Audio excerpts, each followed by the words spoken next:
Hello students, आज हम Hardy-shoulder नियम पढ़ेंगे जो कि स्कंदन से संबंधित है। तो स्कंदन की परिभाषा में हम लोगों ने पढ़ा कि कोलाइडी कणों का स्कंदन वैद्युत अपघट्य पदार्थ के आयनों द्वारा होता है। और चूंकि इस वैद्युत अपघट्य पदार्थ में दोनों प्रकार के आयन होते हैं, मतलब धनावेशित और ऋणावेशित दोनों आयन होते हैं, लेकिन ये दोनों आयन इस कोलाइडी कणों का स्कंदन नहीं करते हैं। स्कंदन केवल वही आयन करेगा जिसमें उपस्थित आवेश कोलाइडी कणों में उपस्थित आवेश के विपरीत हो। यानी अगर हम मान लीजिए कि यहाँ पर जो आवेशित कोलाइड ले रहे हैं, तो उस स्थिति में वैद्युत अपघट्य पदार्थ का जो धनावेश होगा, धनावेशित आयन होगा, वो इसका स्कंदन करेगा। और अगर कोलाइडी कणों में धनावेश उपस्थित है तो यहाँ पर ऋणावेशित आयन इसका स्कंदन करेगा। यानी हम समझ रहे हैं कि ये जो धनावेश है वो ऋणावेशित कोलाइड का स्कंदन करता है, और अगर कोलाइडी पर धनावेशित है तो ऋणायन जो है उसका स्कंदन करेगा। अब हम देखते हैं कि जो कोलाइडी वैद्युत अपघट्य पदार्थ के आयन होते हैं, इसकी स्कंदन क्षमता, मतलब ये कितना अच्छे तरीके से स्कंदन कर सकता है, ये निर्भर करती है इसकी संयोजकता पे। मतलब वैद्युत अपघट्य पदार्थ का जो आयन स्कंदन कर रहा है उसकी संयोजकता पे ही निर्भर करती है। अब हम देखेंगे कि स्कंदन क्षमता संयोजकता पर किस प्रकार निर्भर करती है।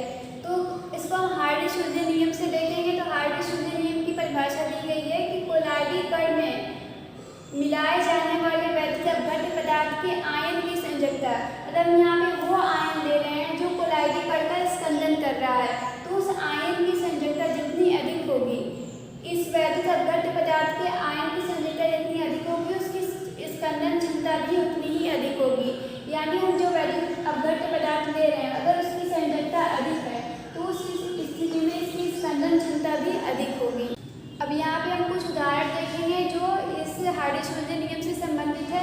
तो यहाँ पे हमने एक कोलाइडी विलयन लिया हुआ है आर्सेनिक सल्फाइड। चूँकि ये ऋण आवेशित कोलाइड है, तो जो स्कंदन करने के लिए हम वैद्युत अपघट्य पदार्थ डाल रहे हैं, उस वैद्युत अपघट्य पदार्थ का धनावेश इसको स्कंदित करेगा। तो मान लीजिए हम यहाँ पे 3 तरीके का वैद्युत अपघट्य पदार्थ लिए हुए हैं, जिसमें एक में एल्युमिनियम आयन है, दूसरे में बेरिलियम आयन है, तीसरे में सोडियम आयन है। तो यहाँ पे जो आयन है धनावेश, तो वैद्युत अपघट्य पदार्थ में धनावेश और ऋणावेश दोनों ही होगा, लेकिन ऋणावेश को हम नहीं लिख रहे हैं केवल इसलिए क्योंकि यहाँ पे इसके स्कंदन में कोई रोल नहीं है। तो यहाँ पे हम देखना चाहते हैं कि किस वैद्युत अपघट्य पदार्थ की स्कंदन क्षमता सबसे अधिक होगी, या किस आयन की स्कंदन क्षमता सबसे अधिक होगी। तो चूँकि हम जानते हैं कि स्कंदन क्षमता संयोजकता पर निर्भर करती है, और किसी भी आयन की संयोजकता उसके आवेश पर निर्भर करती है, मतलब उसका आवेश के बराबर होती है। तो यहाँ पर हम देख रहे हैं कि एल्युमिनियम में 3 धन आवेश है, यानी एल्युमिनियम की जो संयोजकता होगी वो 3 होगी, और इस तरीके से बेरिलियम की 2 होगी और सोडियम की 1 होगी। तो संयोजकता का क्रम हम देख रहे हैं कि ये 3 है, 1, 2 है और 1 है। तो सबसे अधिक संयोजकता इसकी है, उसके बाद इसकी की, और फिर सबसे कम सोडियम की है। तो जो इनके स्कंदन क्षमता का क्रम होगा वो भी ऐसा ही होगा, यानी इसकी स्कंदन क्षमता सबसे अधिक होगी, फिर उसके बाद बेरिलियम आयन का, फिर तीसरे नंबर पे सोडियम आयन की स्कंदन क्षमता होगी। यानी इस तरीके से लिख सकते हैं इनके क्रम को। इसी प्रकार से अगर हम देखें धनावेशित कोलाइड को, तो ये एक फेरिक हाइड्रोक्साइड है जो धनावेशित कोलाइड है। तो इसका स्कंदन करने के लिए हमें ऋणावेश की आवश्यकता होगी। तो यहाँ पे हम 4 प्रकार के ऋणावेश लिए हुए हैं, ये फेरोसाइनाइड आयन और फास्फेट आयन, सल्फेट आयन और क्लोरीन आयन। तो यहाँ पे भी हम जानते हैं कि जो इनके आयन होंगे, वो आयन जो इन पे आवेश होंगे, वो आवेश इनकी संयोजकता के बराबर होंगे, और संयोजकता जिसकी अधिक होगी इसकी स्कंदन क्षमता अधिक होगी। तो यहाँ पर हम देख रहे हैं इस पे आवेश अधिक, संयोजकता अधिक हो जाएगी, और संयोजकता अधिक तो स्कंदन क्षमता भी अधिक हो जाएगी। तो इस तरीके से इस आयन की स्कंदन क्षमता सबसे अधिक होगी, इसके बाद इसकी हो जाएगी, और इसकी फिर इस तरीके से सबसे लास्ट में क्लोरीन की स्कंदन क्षमता होगी। अब हम लोग पढ़ेंगे फ्लोकुलेशन मान। तो फ्लोकुलेशन का मीनिंग होता है स्कंदन। तो ये फ्लोकुलेशन मान वैद्युत अपघट्य पदार्थ की स्कंदन क्षमता से संबंधित है।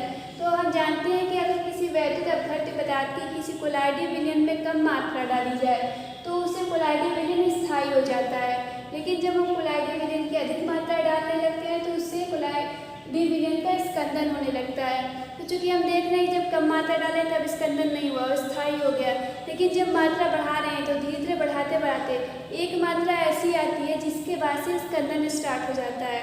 तो वो मात्रा ही उस वैद्युत अपघट्य पदार्थ का फ्लोकुलेशन मान कहलाता है। तो इस तरीके से हम फ्लोकुलेशन मान की परिभाषा दे सकते हैं।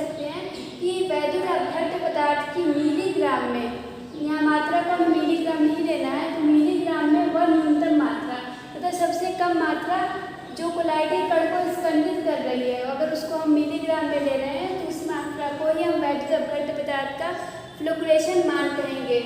तो यहाँ पे हम देख रहे चूँकि कि अगर स्कंदन क्षमता अधिक है, किसी वैद्युत अपघट्य पदार्थ की स्कंदन क्षमता अधिक है, मतलब वो स्कंदन बहुत अधिक कर रहा है। तो अगर स्कंदन क्षमता अधिक है तो वो कम मात्रा डालने पे ही आसानी से स्कंदित कर देगा। तो इस कंडीशन में हम देख रहे हैं कि अगर स्कंदन क्षमता अधिक होगी तो हमें कम मात्रा की आवश्यकता होगी, और जब कम मात्रा की आवश्यकता होगी तो यानी उसका फ्लोकुलेशन मान भी कम हो जाएगा, क्योंकि मात्रा ही यहाँ पे क्या है, स्कंदन फ्लोकुलेशन मान है।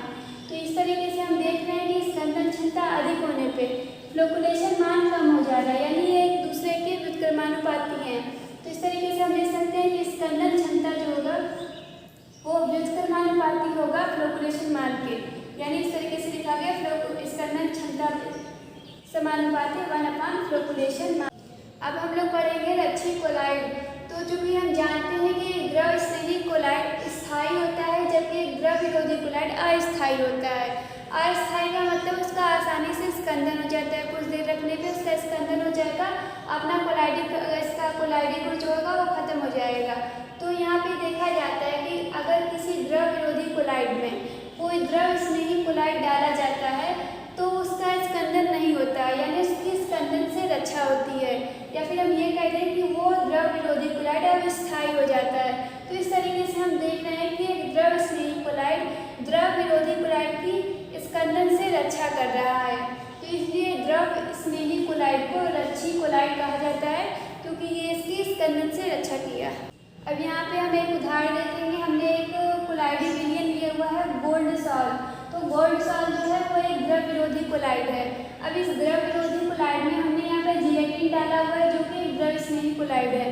तो हम देख रहे हैं कि डालने पर जो गोल्ड सॉल्ट के कोलाइडी कण हैं वो जिलेटिन के कोलाइडी कणों द्वारा घेर लिए गए हैं, यानी जिलेटिन के कोलाइडी कणों द्वारा एक आवरण बना लिया गया है। तो इस आवरण के कारण इसमें कोई वैद्युत अपघट्य पदार्थ जैसे मान लीजिए NaCl डाला जाएगा तो इससे इस गोल्ड सॉल्ट पे कोई प्रभाव नहीं पड़ेगा, उसका स्कंदन नहीं हो पाएगा। इसलिए हम देख रहे हैं कि यहाँ पर जिलेटिन जो है वो गोल्ड सॉल्ट की स्कंदन से रक्षा करने के कारण रच्छी कोलाइड कहलाएगा। अब चूंकि यहाँ प्रश्न उठता है कि अगर ये जो द्रव विरोधी कोलाइड है उनका साइज छोटा हुआ और अगर द्रव स्नेही कोलाइड का साइज बड़ा हुआ तब स्कंदन कैसे होगी, मतलब कि तब रक्षा कैसे होगी, तब तो कवर नहीं कर पाएंगे अगर ये छोटे होंगे और ये बड़े होंगे। तो यहाँ पे आप जान लीजिए कि कभी भी जो द्रव विरोधी कोलाइड होते हैं उनका साइज छोटा नहीं होता है, वो बड़े साइज होने के कारण उनका स्कंदन हो जाता है, और ये छोटे साइज होने के कारण स्थायी होते हैं। तो ये हमेशा बड़े ही रहेंगे और हमेशा छोटे ही कण होंगे। अब लास्ट हम पढ़ेंगे स्वर्ण संख्या। तो स्वर्ण संख्या जो है वो रक्षण क्षमता से संबंधित है। तो ये रक्षण क्षमता से उसी प्रकार संबंधित है जिस प्रकार फ्लोकुलेशन मान संबंधित है स्कंदन क्षमता से। तो चूँकि हम देखे थे पीछे कि अगर स्कंदन क्षमता अधिक होगी तो फ्लोकुलेशन मान का मान कम होगा, और अगर स्कंदन क्षमता कम होगी तो फ्लोकुलेशन मान अधिक होगा।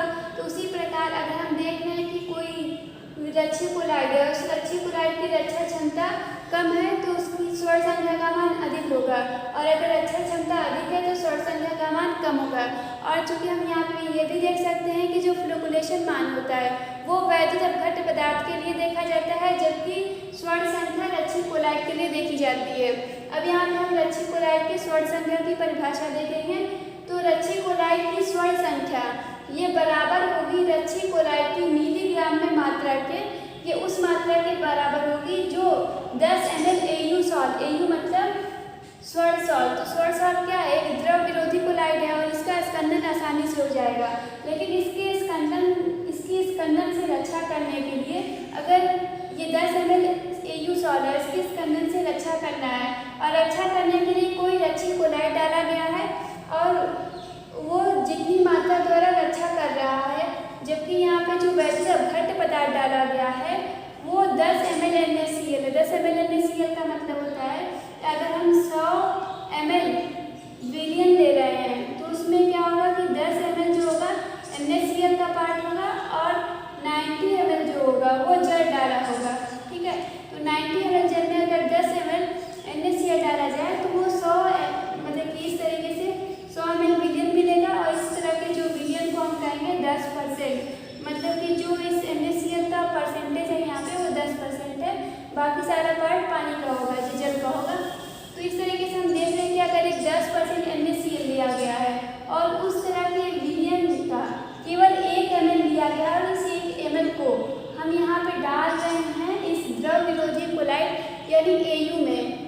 AU में डालना तो उसका स्कंदन होने लगेगा, लेकिन स्कंदन से रक्षा करने के लिए हम यहाँ पे एक लच्छी कोलाइड डाल रहे हैं। तो जितनी लच्छी कोलाइड की मात्रा से, ठीक है, लच्छी कोलाइड की जितनी मात्रा से मतलब न्यूनतम मात्रा लेंगे, सबसे कम मात्रा जो इसकी स्कंदन से रक्षा कर दे, ठीक है। लच्छी कोलाइड की मिलीग्राम में वह न्यूनतम मात्रा जो 10 ml AU सॉल्ट के स्कंदन से रक्षा कर दे, जबकि उसमें 10% NaCl वैद्युत अपघट्य पदार्थ का 1 ml मिलाया जा रहा है। तो यहाँ पे जो ये लच्छी कोलाइड की मिलीग्राम में मात्रा होगी, वो मात्रा ही यहाँ पे स्वर्ण संख्या कहलाएगी। तो चैप्टर आप लोग का कंप्लीट हो चुका है, बस एक टॉपिक बचा हुआ है कोलाइडों का अनुप्रयोग, जिसको आप लोग स्वयं पढ़ लीजिएगा।